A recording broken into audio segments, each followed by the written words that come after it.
In this video, we will discuss the implementation algorithm or C code of a breadth-first search traversal.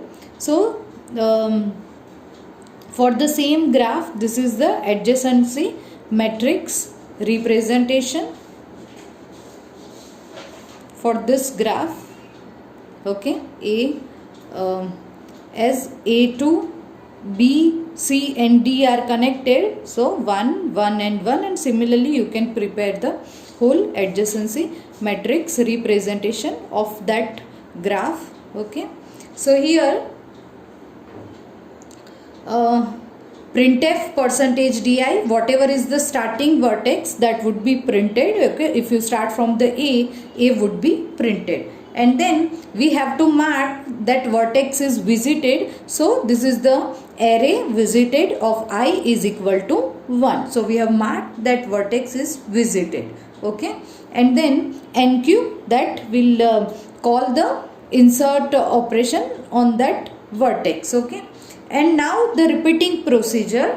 So until the queue is not empty, not key is empty, queue.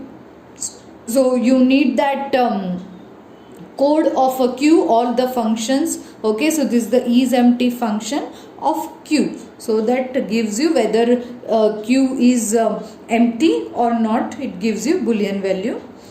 Now take out a vertex from a queue. So u is equal to dq q. So you take out a vertex from a queue.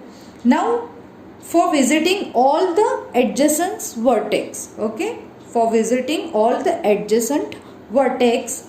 So here v less or equal n, that means here n is nothing but total number of vertices. Okay, so this would be repeating for this total number of vertices, and v is nothing but the column. Okay, v is nothing but the column. Now visit all the adjacent vertex. So v is column. Now if a of uv is equal to 1 and that vertex is not visited. Okay, so if one is if we have a 1, that means there is a b is the adjacent vertex of a. That's why a of u and v is 1. If it is 1, that means b is the adjacent vertex of a.